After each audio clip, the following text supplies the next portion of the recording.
Adipurana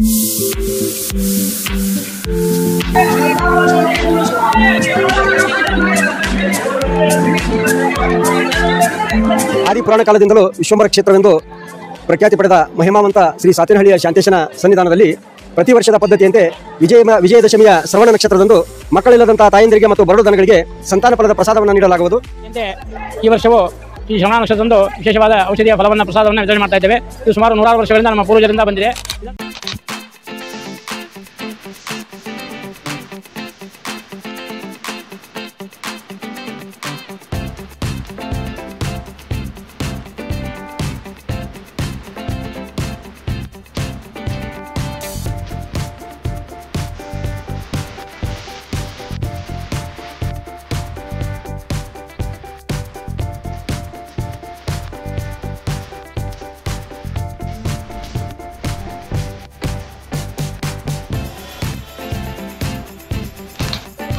hi ಎಲ್ರಿಗೂ ನಮಸ್ಕಾರ. ನಾನು ನಿಮ್ಮ ಕಿರಣ್ ಅಂಗಡಿ. ನೀವು ನೋಡ್ತಾ ಇದ್ರೆ ಜೈ ಶಿವನಿ ಲಾಕ್ಸ್ ಯೂಟ್ಯೂಬ್ ಚಾನಲ್.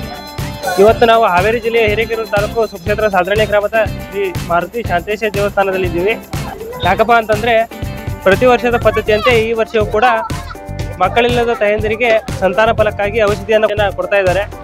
ಹಾಗೆ ಯಾವ ರೀತಿ ಕೊಡ್ತಾರೆ ಅನ್ನೋದನ್ನ ನಿಮಗೆ ತೋರಿಸ್ತೀನಿ. ಹಾಗೆ ಇನ್ನು ಯಾರು ನಮ್ಮ ಯೂಟ್ಯೂಬ್ ಚಾನಲ್ನ ಸಬ್ಸ್ಕ್ರೈಬ್ ಮಾಡ್ಕೊಂಡಿಲ್ಲ ಅಂದರೆ ಈ ಕೂಡಲೇ ಸಬ್ಸ್ಕ್ರೈಬ್ ಮಾಡ್ಕೊಳ್ಳಿ. ಹಾಗೆ ಪಕ್ಕದಲ್ಲಿರುವ ಬೆಲ್ ಬಟನ್ನ ಪ್ರೆಸ್ ಮಾಡಿ ಆಲ್ನ ಸೆಲೆಕ್ಟ್ ಮಾಡಿ. ನಾವು ಯಾವುದೇ ಒಂದು ವಿಡಿಯೋನ ಯೂಟ್ಯೂಬ್ಗೆ ಅಪ್ಲೋಡ್ ಮಾಡಿದ್ರು ಕೂಡ ನಿಮಗೆ ನೋಟಿಫಿಕೇಶನ್ ಆಗಿ ಬರುತ್ತೆ ಅಂತ ಹೇಳ್ತಾ ಈಗ ಒಳಗಡೆ ಹೋಗಿ ಸಿಗ್ತೀನಿ, ಬನ್ನಿ.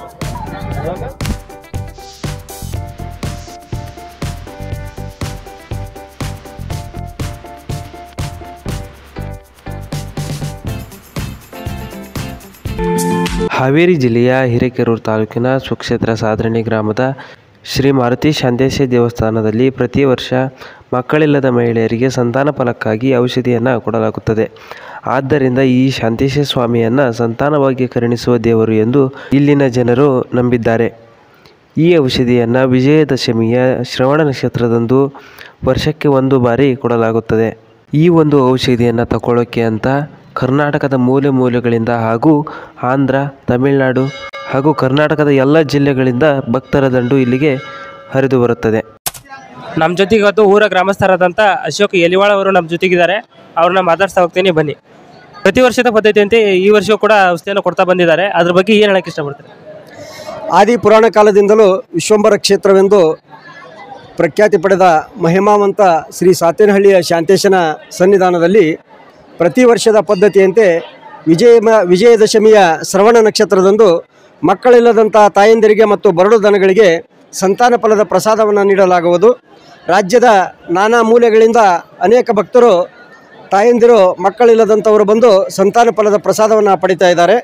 ದೇವಸ್ಥಾನದ ಅರ್ಚಕರಾದ ಶ್ರೀ ವಾಮನರಾವ್ ಅರ್ಚಕ್ ಮತ್ತು ಬದ್ರಿನಾರಾಯಣ ಅರ್ಚಕ್ರವರು ದೇವರು ಬನ್ನಿ ಮುಡಿಯಲಿಕ್ಕೆ ಹೋಗುವ ಸಂದರ್ಭದಲ್ಲಿ ಮಧ್ಯಾಹ್ನ 2:30 ನಂತರ ಸಂತಾನ ಫಲದ ಪ್ರಸಾದವನ್ನು ನೀಡ್ತಾ ಇದ್ದಾರೆ. ದೇವರ ಆಶೀರ್ವಾದದಿಂದ 100ಕ್ಕೆ 100ರಷ್ಟು ತಾಯಂದಿರಿಗೆ ಸಂತಾನ ಫಲ ಪ್ರಾಪ್ತಿಯಾಗಿದೆ. ಕಳೆದ ವರ್ಷ, ಹಿಂದಿನ ವರ್ಷ ಸಂತಾನ ಫಲ ಪಡೆದಂಥ ತಾಯಂದಿರು ತಮ್ಮ ಮಕ್ಕಳೊಂದಿಗೆ ಬಂದು ದೇವರ ಹರಕೆಯನ್ನು ತೀರಿಸಿ ತಮ್ಮ ಮಗುವಿಗೆ ದೇವರ ದರ್ಶನವನ್ನು ಕೂಡ ಮಾಡಿಕೊಂಡು ಹೋಗ್ತಾ ಇದ್ದಾರೆ. ಇದು ಹಿಂದೆ ಪುರಾತನ ಕಾಲದಿಂದಲೂ ನಡೆದು ಬಂದಂಥ ಪದ್ಧತಿಯಾಗಿದೆ. ದೇವಸ್ಥಾನದ ಅರ್ಚಕ ಕುಟುಂಬದವರು ಹಲವು ದಶಕಗಳಿಂದ ಈ ಔಷಧಿಯನ್ನು ನೀಡುತ್ತಾ ಬರುತ್ತಿದ್ದು ಸಂಪ್ರದಾಯ ಈಗಲೂ ಮುಂದುವರೆದಿದೆ. ಈ ಒಂದು ಔಷಧಿಯನ್ನು ಬಾಳೆಹಣ್ಣಿನಲ್ಲಿ ನೀಡಲಾಗುತ್ತದೆ. ಅರ್ಚಕರು ನೀಡುವ ಸ್ಥಳದಲ್ಲೇ ಈ ಪ್ರಸಾದವನ್ನು ಮಹಿಳೆಯರು ಸೇವಿಸಬೇಕು.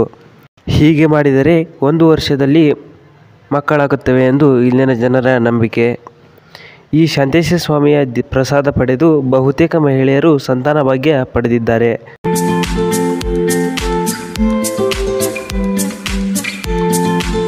ನಂತರ ತೆಂಗಿನಕಾಯಿಯನ್ನು ಉಡಿ ತುಂಬಲಾಗುತ್ತದೆ. ಉಡಿಯನ್ನು ತುಂಬಿದಂಥ ತೆಂಗಿನಕಾಯಿಯನ್ನು ಮನೆಗೆ ತೆಗೆದುಕೊಂಡು ಹೋಗಿ ದೇವರ ಮನೆಯಲ್ಲಿಟ್ಟು ಪೂಜೆ ಮಾಡಬೇಕು.